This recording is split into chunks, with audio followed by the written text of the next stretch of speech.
이제 6장, 7장, 8장에 왔는데요. 6장에서는 이제 인을 떼는 계시가 나오고, 그리고 7장에서는 사파로서 여섯째 인과 일곱째 인 사이에 일어나는 일입니다.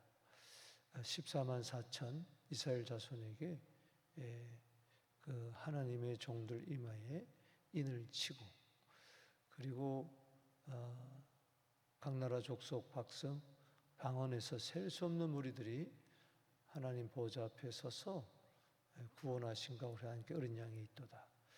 이들은 이제 여섯째 인 뗀 이후에 하늘의 1월 성신 변화와 더불어 구름을 타고 오시는 공중 재림하시는 그 주님을 맞은 사람들이 부르는 찬송이죠.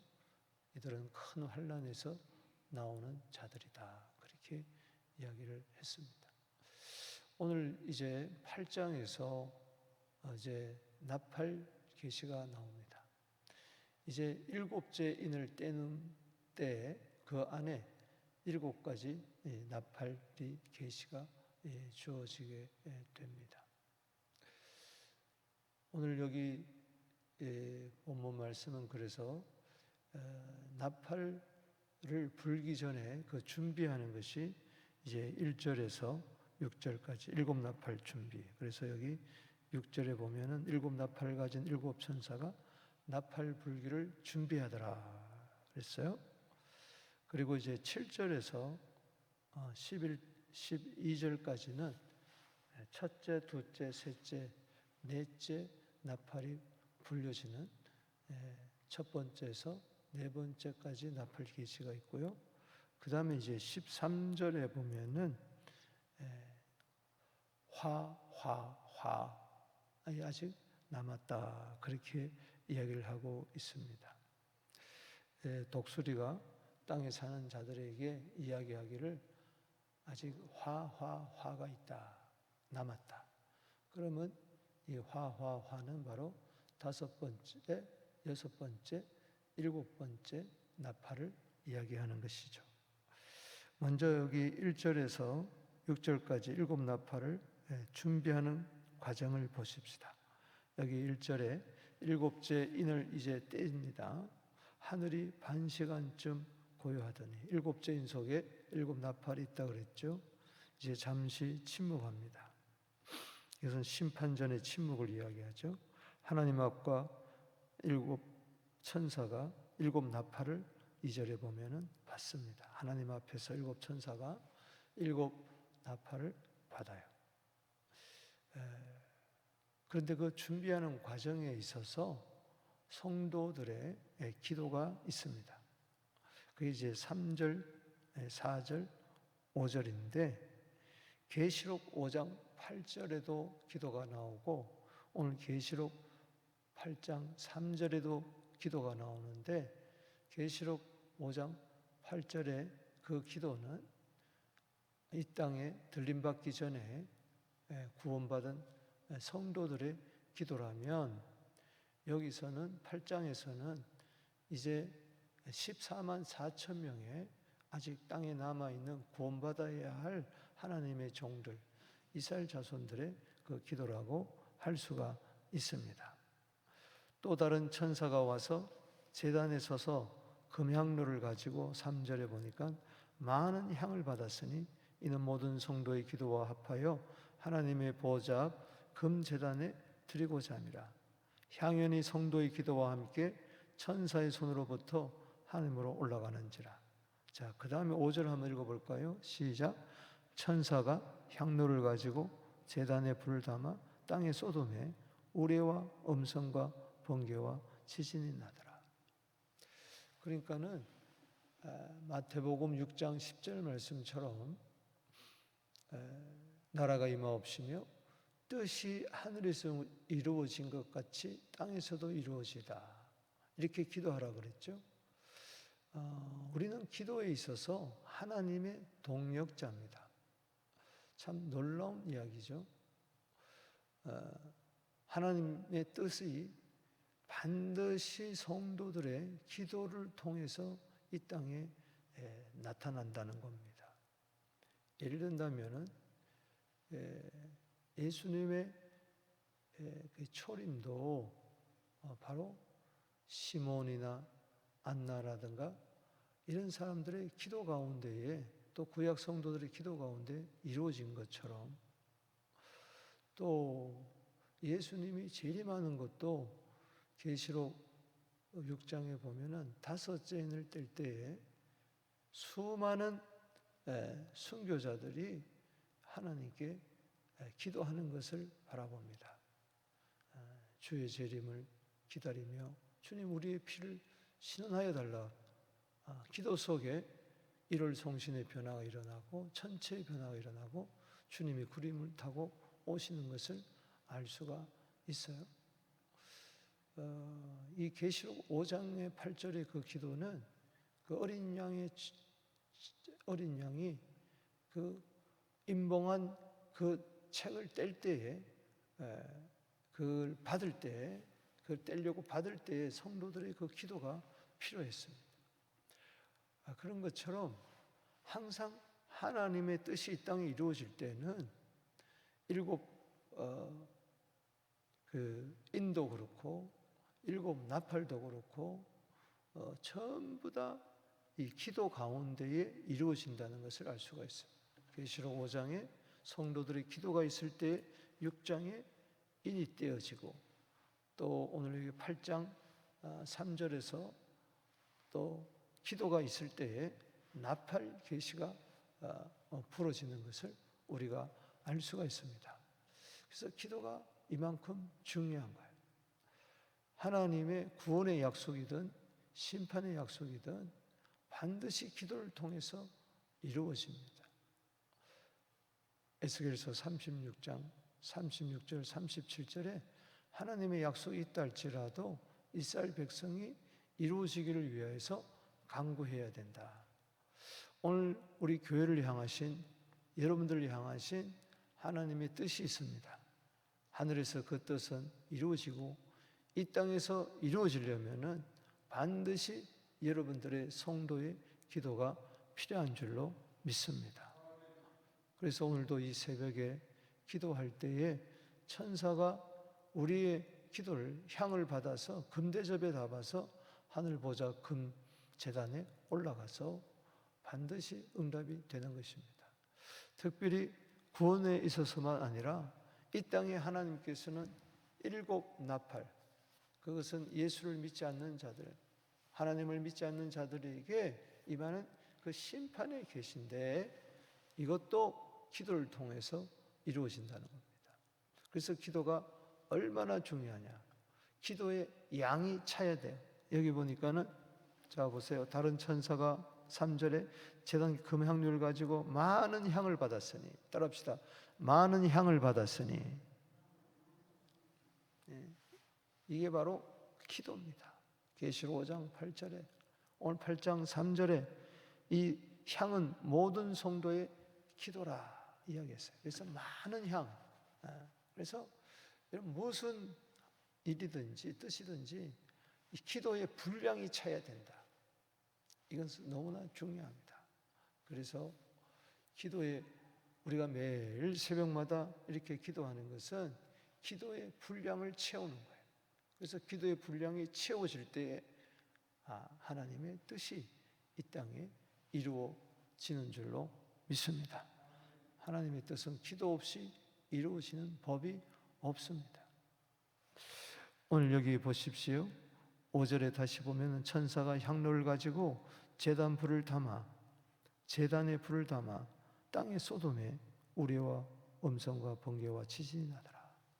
드디어 일곱 그 나팔의 그 진노가, 계시록 6장 16절에 어린 양의 진노, 이게 일곱 나팔인데, 그것을 기도 응답에 따라서 그것을 담아다가 땅에다가 이제 쏟아 붓는 것이 바로 일곱 나팔 불기를 준비하는 거다. 그래서 이게 준비하더라. 이것은 기도 가운데에 준비하는 것을 이야기합니다. 무슨 일을 하기 전에 하나님은 반드시 뭘 하기를 원합니까? 기도하기를 원하는. 제가 오늘 강단에 올라올 때도 제가 계속 기도하다가 올라오는 것처럼 여러분도 오늘 새벽에 나와서 기도 가운데서 오늘 말씀을 준비하는 것처럼 또 오늘 하루의 일정을 생각하면서 하나님 오늘 내가 이런 일을 하는데 하나님 기도로 준비하고 또 5년, 10년, 20년 다음 세대를 바라보며 기도로 준비하고 따라합시다. 기도로 준비합시다. 너무나 중요한 거예요. 바쁘다고 피곤하다고 힘들다고 아무렇게나 하면 안 돼. 뭐 하나님의 뜻이 이루어지겠지. 그럼 하나님을 만홀히 여기는 거예요. 하나님은 기도하라. 오늘도 전심으로 자기를 향하는 자에게 능력을 베푸시고 하나님의 뜻을 이루는 줄로 믿습니다.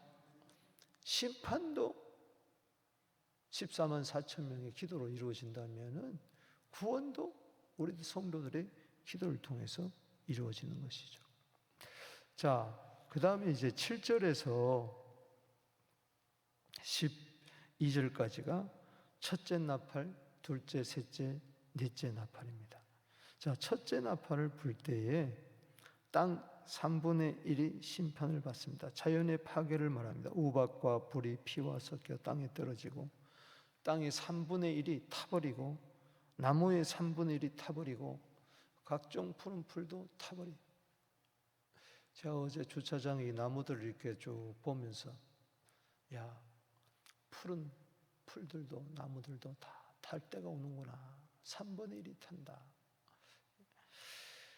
그리고 둘째 나팔을 보니까 8절에서 9절 바다의 3분의 1이 심판을 당합니다.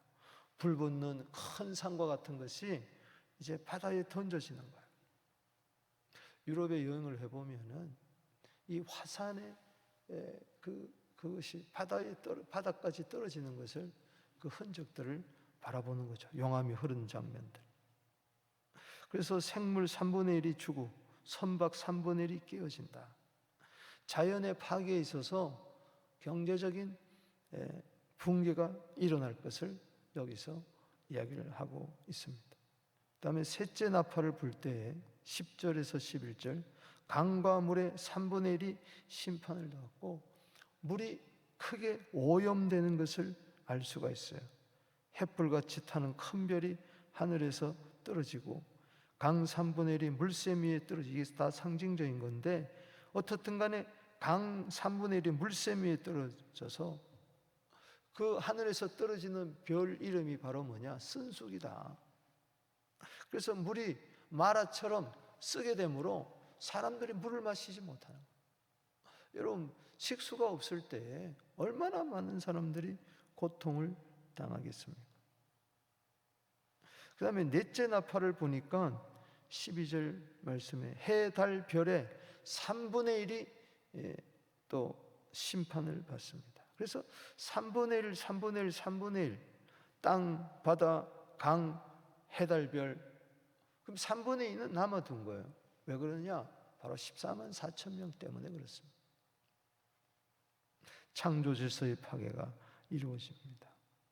혼돈과 마치 공허와 흑암이 깊은 창세기 1장 2절 말씀처럼 세상이 이렇다는 것을 타락한 이 세상 것을 보여주는 거죠. 구약 배경과 이야기한다면은 오늘 이런 우박 불 또 그 바다의 3분의 1이 피가 되고 또 천체의 변화가 일어나고 이런 모습들은 마치 이스라엘 백성들이 출애굽할 때 그 10가지 재앙 가운데 나타나는 현상과 비슷합니다. 그때의 그런 이적을 통해서 그런 자연 파괴 이런 것을 통해서 장자들이 죽고 그런 가운데서 하나님이 하나님의 백성들을 출애굽을 시켰던 것처럼 이 한편에서는 이 나팔의 진노가 어린 양의 진노가 자연 이 파괴가 일어나고 생태계가 변화가 일어나고 많은 사람들이 죽는 가운데서도 하나님께서는 이스라엘 백성들이 어린 양의 피로 말미암아 구원을 받았던 것처럼 14만 4천 명도 구원을 받는 것을 여기서 예시해 주고 있어요. 그래서 하나님의 종 이마에 인침을 받은 자들은 해함을 받지 않는다. 그 뒤에 보면은 나옵니다. 그리고 이제 마지막으로 세 번째 볼 것은 13절 읽어보겠습니다. 시작. 내가 또 보고 들으니 공중에 날아가는 독수리가 큰 소리로 이르되 땅에 사는 자들에게 화가 있으리니 이는 새 천사들이 불어야 할 나팔 소리가 남아 있음이로다 하더라. 마태복음 24장 28절에 죽음이 있는 곳에 독수리들이 모인다고 그랬는데 여기 보니까 화가 있다. 자, 지금 7절에서 12절까지는 네 가지 화가 나왔습니다. 네 가지 이제 나팔이 부러졌어요. 그런데 앞으로 남을 다섯째, 여섯째, 일곱째 이 나팔을 화라고 이야기했어요. 특별히. 그러니까는 네 가지는 자연적인 파괴라면은 앞으로 남을 다섯째, 여섯째, 일곱째 화는 사람들에게 주어지는 어마무시한 그 심판의 그 나팔이라는 것을 우리가 이제 9장에 가서 다섯째, 여섯째 이렇게 계속 나옵니다. 그때는 미리 말씀을 드리지만 9장에 회개가 없어요. 회개를 하지 않습니다. 그렇게 화가 부어지는데도 총기가 나고 그런데 막 자살할 정도로 사람들이 목숨을 끊으려고 했지만은 죽지도 못해. 그때는 자살도 못한다는 거예요. 너무 고통스러워서 죽으려고 그러는데 죽음이 피해가는. 우리 8장에 첫째, 둘째, 셋째, 넷째 이걸 보면서 이 땅에 어마어마한 자연 파괴와 생태계 변화가 일어나겠구나. 3분의 1 정도가 바다도 땅도 하늘도 파괴가 되는 그런 일이 있을 때에 우리는 예수 믿는 사람들은 우리들은 주님 오실 때까지 예수 믿는 사람들은 이 어린 양의 진노를 당하지 않습니다. 분명히 나팔은 어린 양의 진노라 계시록 6장 16절에 이야기했기 때문에 이것은 예수를 믿지 않았던 어린 양을 믿지 않는 자들이 당하는 거예요. 그래서 경고를 보여주는 거예요. 예수 믿으라는 거죠. 여러분들은 하늘에서 7장 9절에서 뭐라 그랬어요? 각 나라 족속 백성 방언에서 셀 수 없는 무리들이 따라합시다. 구원하심이 우리 하나님과 어린 양께 있도다. 이미 성령의 구속함을 받은 자들은 이 나팔의 그 진노를 받지 않는다. 참 감사하면서도 우리는 이런 끔찍한 자연 파괴 모든 것이 다 타격을 입는 여기 보면은 10절 여기 12절 말씀에 3분의 1이 타격을 받아. 그러나 우리는 타격을 받는 게 아니라 하늘에서 찬송을 부르는 거죠. 때문에 우리는 이 사실을 안다면은 우리는 예수 믿은 것에 대해서 너무 감사하고 또 늘 깨어서 기도하고 다시 오실 주님을 대망하면서 우리는 선교적인 삶을 살아야 될 줄로 믿습니다. 이러한 일들이 일어날 터인데 세상 사람들이 이런 일을 당하지 않도록 또 다음 세대가 당하지 않도록 우리는 이때가 언제인지는 모르지만은 이런 현상들이 주님 오실 때가 되면은 그림자처럼 점점 짙게 나타날 거예요. 지진도 그렇고 생태계가 파괴되는 것도 그렇고 바다가 오염되는 것도 그렇고 이런 것을 바라보면서 잠언 27장 12절에 슬기로운 자는 재앙을 보면 숨어 피하여도 어리석은 자는 나아가다가 해를 받느니라 했으니까는 이런 재앙들을 바라보면서 우리는 늘 깨어 각성하면서 주님 오실 그날을 준비해야 될 줄로 믿습니다. 자, 두 손 들고 기도하며 나갑니다.